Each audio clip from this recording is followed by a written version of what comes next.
복된 날입니다. 주님의 은혜와 평강을 기원합니다. 사도행전 11장을 보시겠습니다. 유대에 있는 사도들과 형제들이 이방인들도 하나님의 말씀을 받았다 함을 들었더니 베드로가 예루살렘에 올라갔을 때에 할례자들이 비난하여 이르되 네가 무할례자의 집에 들어가 함께 먹었다 하니 베드로가 그들에게 이 일을 차례로 설명하여 이르되 내가 욥바시에서 기도할 때에 황홀한 중에 환상을 보니 큰 보자기 같은 그릇이 내 귀에 매여 하늘로부터 내려 내 앞에까지 드리워지거늘 이것을 주목하여 보니 땅에 네 발 가진 것과 들짐승과 기는 것과 공중에 나는 것들이 보이더라. 또 들으니 소리 있어 내게 이르되 베드로야 일어나 잡아먹으라 하거늘 내가 이르되 주님 그럴 수 없나이다. 속되거나 깨끗하지 아니한 것은 결코 내 입에 들어간 일이 없나이다 하니 또 하늘로부터 두 번째 소리 있어 내게 이르되 하나님이 깨끗하게 하신 것을 내가 속되다고 하지 말라 하더라. 이런 일이 세 번 있은 후에 모든 것이 다시 하늘로 끌려 올라가더라. 마침 세 사람이 내가 유숙한 집 앞에 서 있으니 가이사랴에서 내게로 보낸 사람이라. 성령이 내게 명하사 아무 의심 말고 함께 가라 하시매 이 여섯 형제도 나와 함께 가서 그 사람의 집에 들어가니 그가 우리에게 말하기를 천사가 내 집에 서서 말하되 네가 사람을 요바에 보내어 베드로라 하는 시몬을 청하라. 그가 너와 내 온 집이 구원받을 말씀을 네게 이르리라 함을 보았다 하거늘 내가 말을 시작할 때에 성령이 그들에게 임하시기를 처음 우리에게 하신 것과 같이 하는지라. 내가 주의 말씀에 요한은 물로 세례를 베풀었으나 너희는 성령으로 세례를 받으리라 하신 것이 생각났노라. 그런즉 하나님이 우리가 주 예수 그리스도를 믿을 때에 주신 것과 같은 선물을 그들에게도 주셨으니 내가 누구이기에 하나님을 능히 맡겠느냐 하더라. 그들이 이 말을 듣고 잠잠하여 하나님께 영광을 돌려 이르되 그러면 하나님께서 이방인에게도 생명 얻는 회개를 주셨도다 하니라. 그때에 스데반의 일로 일어난 환란으로 말미암아 흩어진 자들이 베니게와 구브로와 안디옥까지 이르러 유대인에게만 말씀을 전하는데 그 중에 구브로와 구레네 몇 사람이 안디옥에 이르러 헬라인에게도 말하여 주 예수를 전파하니 주의 손이 그들과 함께 하심에 수많은 사람들이 믿고 주께 돌아오더라.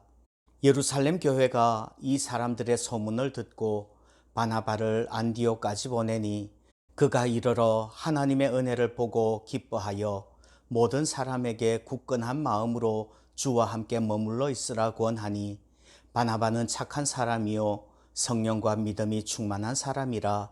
이에 큰 무리가 주께 더하여지더라. 바나바가 사울을 찾으러 다소에 가서 만남에 안디옥에 데리고 와서 둘이 교회에 1년간 모여 있어 큰 무리를 가르쳤고 제자들이 안디옥에서 비로소 그리스도인이라 일컬음을 받게 되었더라.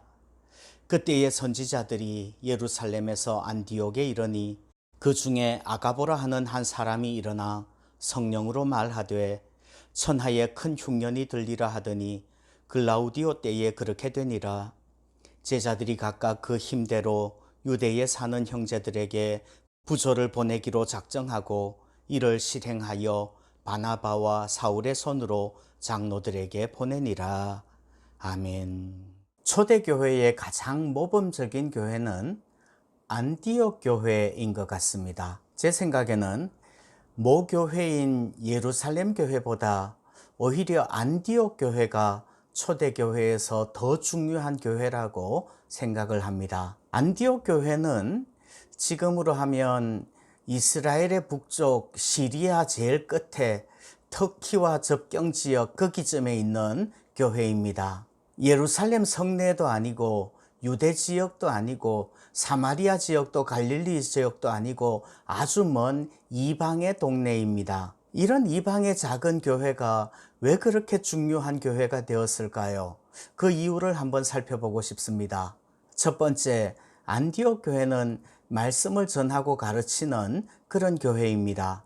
19절과 20절에서 스데반의 일로 인하여 흩어진 사람들이 안디옥에서 말씀을 가르치는데 헬라인에게도 복음을 전하였다고 이야기를 합니다. 헬라인이라는 말은 이방인들이라는 말이죠.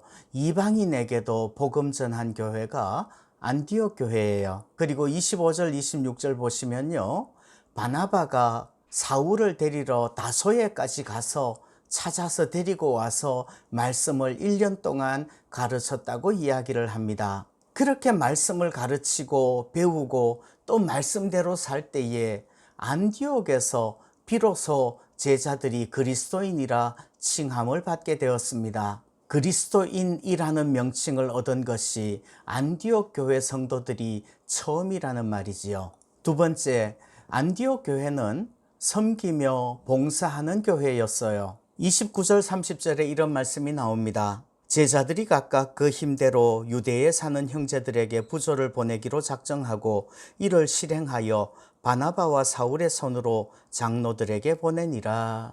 27절에 예루살렘에서 온 사람이 예루살렘에 흉년이 들었다고 전해줍니다. 예루살렘 교회에 흉년이 들었다는 소식을 들은 안디옥 교회 성도들은요, 구제헌금을 하지요. 그래서 그 구제헌금을 모아가지고 바나바와 사울이 예루살렘 교회까지 들고 가는 겁니다. 예루살렘 모교회가 안디옥 교회에 구제헌금 보낸 것 아니에요. 오히려 안디옥의 작은 교회가 예루살렘 모교회에 구제헌금을 보냈다는 말입니다. 이런 교회가 작지만 큰 교회인 것이지요. 안디옥 교회는 전도하고 선교하는 교회입니다.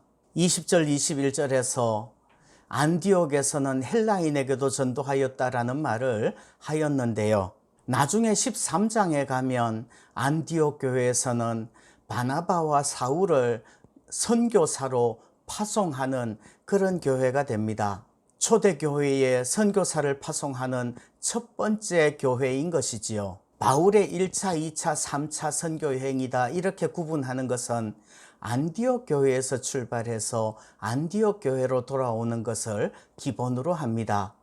초대교회의 선교의 거점이 안디옥 교회였다는 말이지요. 우리 성덕교회도 안디옥 교회와 같은 교회가 되기를 소원합니다.